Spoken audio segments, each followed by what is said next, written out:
ನಮ್ಮ ಯೆಹೋವ ದೇವರ ಮಂದಿರ ನಿಮಿತ್ತವಾಗಿ ನಿನಗೆ ಸುಕ್ಷೇಮವನ್ನು ಹಾರೈಸುತ್ತೇನೆ. ಶುಕ್ರವಾರ 6ನೇ ನವೆಂಬರ್ 2020 ಇಸ್ವಿ. ಈ ದಿನದ ವಾಕ್ಯ ಧ್ಯಾನಕ್ಕಾಗಿ ನಾನು ಆರಿಸಿಕೊಂಡಿರುವಂಥ ವೇದ ಭಾಗವು ಎಜ್ರನು 3ನೇ ಅಧ್ಯಾಯದ 1ನೇ ವಚನ. ತಮ್ಮ ತಮ್ಮ ಪಟ್ಟಣಗಳಲ್ಲಿ ವಾಸಿಸುತ್ತಿದ್ದ ಇಸ್ರಾಯೇಲ್ಯರು 7ನೆಯ ತಿಂಗಳಿನಲ್ಲಿ ಏಕ ಮನಸ್ಸಿನಿಂದ ಯೆರೂಸಲೇಮಿಗೆ ಕೂಡಿ ಬಂದರು ಎಂಬುವಂಥದ್ದೇ. ಕರ್ತನಲ್ಲಿ ಪ್ರೀತಿಯುಳ್ಳ ದೇವ ಜನರೇ, ಶುಭೋದಯ. ಸವಾಲುಗಳನ್ನು ಎದುರಿಸುವಾಗ, ಏಕ ಮನಸ್ಸುಳ್ಳವರಾಗಿ ಸೇರಿ ಬರುವಾಗ ಅದ್ಭುತಗಳನ್ನು ನಾವು ಅನುಭವಿಸಬಹುದು. ಕರ್ತನಲ್ಲಿ ಪ್ರಿಯರೇ, ಈ ವಾಕ್ಯ ಧ್ಯಾನ ಮಾಡೋಣ. ಈ ದಿನದ ಶೀರ್ಷಿಕೆ ಏಕ ಮನಸ್ಸುಳ್ಳವರಾಗಿ ಕಾರ್ಯಗಳನ್ನು ಸಾಧಿಸಿಕೊಳ್ಳೋಣ. ಈ ಒಂದು ಸಂದರ್ಭ ನಾವು ನೋಡುವುದಾದರೆ, ಇಸ್ರಾಯೇಲ್ ಜನರು ತಾವು ಸೆರೆಯಲ್ಲಿದ್ದಂಥ ಸ್ಥಿತಿಯಿಂದ ತಮ್ಮದೇ ಆದಂಥ ಯೆರೂಸಲೇಮಿಗೆ ಬಂದು ಪುನಃ ದೇವಾಲಯವನ್ನು ಕಟ್ಟಬೇಕೆಂಬಂಥ ಹಂಬಲದಿಂದ ಬಂದರು.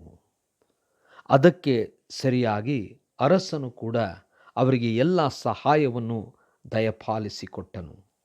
ಬಂದಂಥವರು ಈಗ ಎಲ್ಲರೂ ತಮ್ಮ ತಮ್ಮ ಸ್ಥಳಗಳಲ್ಲಿ ಹೋಗಿ ಅವರು ವಾಸಿಸಲಿಕ್ಕೆ ಪ್ರಾರಂಭ ಮಾಡಿದ ಮೇಲೆ ಒಟ್ಟಾಗಿ ಎಲ್ಲರೂ ಯೆರೂಸಲೇಮಿಗೆ ಏಕ ಮನಸ್ಸುಳ್ಳವರಾಗಿ ಸೇರಿ ಬಂದರು.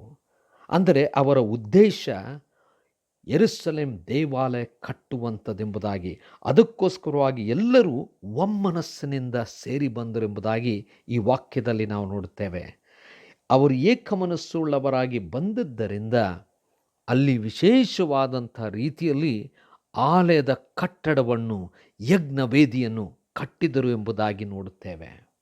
ಕರ್ತನಲ್ಲಿ ಪ್ರಿಯರೇ, ಸವಾಲುಗಳು ನಮ್ಮ ಮುಂದೆ ಬರುವಾಗ ನಾವುಗಳು ಆ ಸವಾಲುಗಳನ್ನು ಎದುರಿಸಲಿಕ್ಕೆ ನಾವು ಒಟ್ಟಾಗಿ ಸೇರಿ ಬರುವಂಥದ್ದು ನಮ್ಮ ಕಾರ್ಯ ಪ್ರಾರಂಭ ಅಲ್ಲ, ಅರ್ಧ ಕಾರ್ಯ ಮುಗಿದ ಹಾಗೆ ಇರುವಂಥದ್ದಾಗಿರುತ್ತದೆ. ನಾವು ಅನೇಕ ಸಂದರ್ಭದಲ್ಲಿ ನಮ್ಮ ಜೀವನಗಳಲ್ಲಿ, ನಮ್ಮ ಕುಟುಂಬದಲ್ಲಿ, ನಮ್ಮ ಸಭೆಯಲ್ಲಿ ಅಥವಾ ನಮ್ಮ ಸಮುದಾಯಗಳಲ್ಲಿ ಸವಾಲುಗಳನ್ನು ಎದುರಿಸುತ್ತೇವೆ. ಈ ಸವಾಲುಗಳನ್ನು ಎದುರಿಸುವಾಗ ನಾವು ಕುಟುಂಬವಾಗಿ ಒಟ್ಟಾಗಿ ಸೇರುವುದು, ನಾವು ಸಮುದಾಯವಾಗಿ ಒಟ್ಟಾಗಿ ಸೇರುವುದು, ಒಮ್ಮನಸ್ಸಿನಿಂದ ಈ ಒಂದು ಸವಾಲನ್ನು ಎದುರಿಸುವುದೇ ಆದರೆ ಖಂಡಿತವಾಗಿಯೂ ಎಲ್ಲದರಲ್ಲಿಯೂ ಜಯವನ್ನು ಸಾಧಿಸಲಿಕ್ಕೆ ಸಾಧ್ಯವಾಗ್ತದೆ. ಖಂಡಿತವಾಗಿ ಜಯವನ್ನು ಸಾಧಿಸುತ್ತೇವೆ. ನಾವುಗಳು ಏಕಮನಸ್ಸುಳ್ಳವರಾಗಿ ಎಲ್ಲ ಸವಾಲುಗಳನ್ನು ಎದುರಿಸಬೇಕು. ಯಾವಾಗ ಮುರಿಯಲ್ಪಟ್ಟಂಥ, ಕೆಡವಿ ಹಾಕಲ್ಪಟ್ಟಂಥ ಆ ದೇವಾಲಯಕ್ಕೋಸ್ಕರವಾಗಿ ಏಕ ಮನಸ್ಸಿನಿಂದ ಸೇರಿ ಬಂದರೂ ಅದು ಪುನಃ ಕಟ್ಟುವ ಹಾಗೆ ಅವರಿಗೆ ಎಲ್ಲ ಸಹಾಯ ದೊರಕಿತು, ಅವರು ಕಟ್ಟಿದರು ಎಂಬುದಾಗಿ ನೋಡ್ತೇವೆ. ಕರ್ತನಲ್ಲಿ ಪ್ರಿಯರೇ, ನಮ್ಮ ಜೀವನಗಳಾಗಿರ್ಬೋದು, ನಮ್ಮ ಕುಟುಂಬದಲ್ಲಿ ಒಬ್ಬರ ಜೀವನ ಆಗಿರ್ಬೋದು, ಅಥವಾ ನಮ್ಮ ಸಮುದಾಯದ ಪರಿಸ್ಥಿತಿ ಇರಬಹುದು, ಅಥವಾ ನಮ್ಮ ಸಭೆಯ ಪರಿಸ್ಥಿತಿ ಮುರಿಯಲ್ಪಟ್ಟಂಥ ಸ್ಥಿತಿಯಲ್ಲಿರಬಹುದು. ಇಂಥ ಎಲ್ಲ ಸಮಯದಲ್ಲಿ ಏಕಮನಸ್ಸುಳ್ಳವರಾಗಿ ಒಮ್ಮನಸ್ಸಿನಲ್ಲಿ ನಾವು ಸೇರಿ ಬರುವಾಗ ಅದ್ಭುತವಾದಂಥ ಕಾರ್ಯವು ಖಂಡಿತವಾಗಿ ನಡೆಯುವಂಥದ್ದಾಗಿದೆ. ಹೀಗಾಗುವಂತೆ ದೇವರು ತಾನೇ ನಮ್ಮನ್ನು ಆಶೀರ್ವದಿಸಲಿ. ಕರ್ತನೆ, ದಯಾಮಯ ಸ್ವಾಮಿ, ನಿನ್ನ ಕೃಪಾವರದಿಂದ ನಮಗೆ ಏಕ ಮನಸ್ಸನ್ನು ಅನುಗ್ರಹಿಸಿಕೊಡು, ಕಾರ್ಯವನ್ನು ಸಾಧಿಸಲಿಕ್ಕಾಗುವಂಥ ಕೃಪೆ ಕೊಡು. ಯೇಸುವಿನ ನಾಮದಲ್ಲಿ ಪ್ರಾರ್ಥನೆ ಬೇಡಿದೆವು ತಂದೆಯೇ, ಆಮೆನ್.